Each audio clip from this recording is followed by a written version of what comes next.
Good day po sa inyong lahat. Welcome na naman po sa another episode ng ating vlog.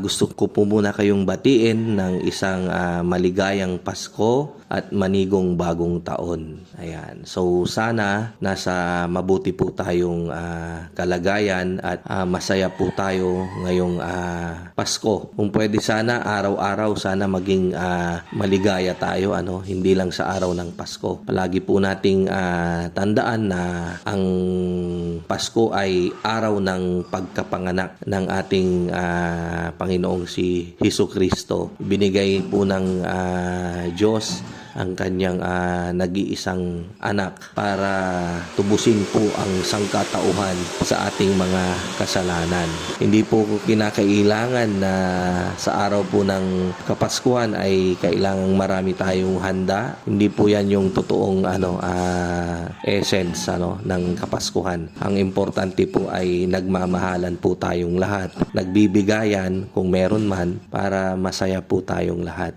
Naisip ko na naman yung mga OFW natin na malayo po sila sa kanilang sa inyong mga pamilya. Pero mabuti na lang po at kahit papano ay meron na po tayong technology, itong telepono na pwede natin silang i-video call. So tawagan po natin yung mga miyembro ng ating pamilya na nasa abroad, or kung kayo naman yung nasa abroad, tawagan natin yung mga pamilya natin at batiin po natin sila ng isang maligayang Pasko at manigong bagong taon. Ngayon po, ang ating i-discuss, meron lang po tayong maiksing topic na i-discuss tungkol po sa sistema nung pangingitlog, kung paano ba nag-uumpisang mangitlog yung ating RTL. Merong message sa atin yung isang subscriber natin diyan sa Zambales. Walang iba kundi si Sir Randy Bactad. Ayan, nag-avail po sila ng RTL 336 heads initially, at kanina nga nag-message sila na meron na daw ng itlog na manok no isang araw, and then tinimbang daw nila nasa 34 grams nung 34, tapos naging 37 grams, tapos kahapon daw 42 grams. So tinatanong kung normal lang daw ba yon. So kako normal lang talaga. Yung mga unang iitlog ng mga manok natin ay talagang maliliit pa, magagaan. Actually, meron pa nga yung tinatawag na NW, which stands for no weight. Ayan, so para lang po siyang bola ng holen. Tapos minsan, kadalasan, kapag biniyak po natin yan, wala po siyang yolk. Wala po yung pula. Ang meron lang po yung puti. Normal lang po yan. And then, sa paglipas ng mga araw ay nagkakaroon din siya ng egg yolk. Tapos lumalaki rin. Parang piwi. Mga 2 weeks na ganyan. Hanggang sa palaki ng palaki. Hanggang sa may mga small na po tayong mapupulot. And then, ang mga mauuna pong mangingitlog dyan sa mga alaga natin ay yung mga mahahaba na yung mga palong. So, yun po yun. Hanggang sa pagpalo po ng mga 22, 23 weeks, lalo na kapag sila ay napailawan nyo na sa kanilang edad na 23 weeks, ay magkakasunod-sunod na po yan na mangingitlog. As long as condition po yung ating mga manok. Ayan, so paano ba kondisyonin yung ating mga manok?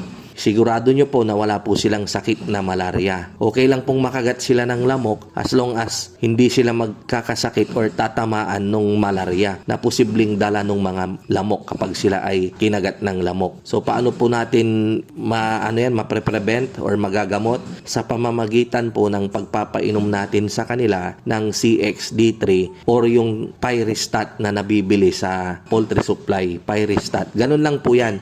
Same lang po yung kanilang gagamutin. So ulitin ko po, CXD3 or Pyrestat. Nasa 5 grams po per gallon or katumbas ay 4 na litro ng tubig. Ayan, magkaiba lang po yung brand name pero yung kanyang pinagka-component ng gamot ay pareho lang po sila. So and then ano pa ba? Sakaling may sipon, pwede nyo rin silang i-antibiotics. para gumaling yung kanilang sipon. At saka pwede nyo rin silang iba vitamins. Iikot na lang po dyan yung ating medication program. Ganun lang po yan para yung ating mga RTL ay kondisyon. Kapag kondisyon po sila, tuloy-tuloy po yung kanilang pangingitlog at maganda po yung kanilang magiging performance. Sana nabigyan ko na naman kayo ng another idea, dagdag kaalaman regarding po sa alagain nating paitloging manok. Ayan. Kita-kita po ulit tayo sa mga susunod nating video. At once again, isang maligayang Pasko at manigong bagong taon po sa inyong lahat. Thank you po. God bless.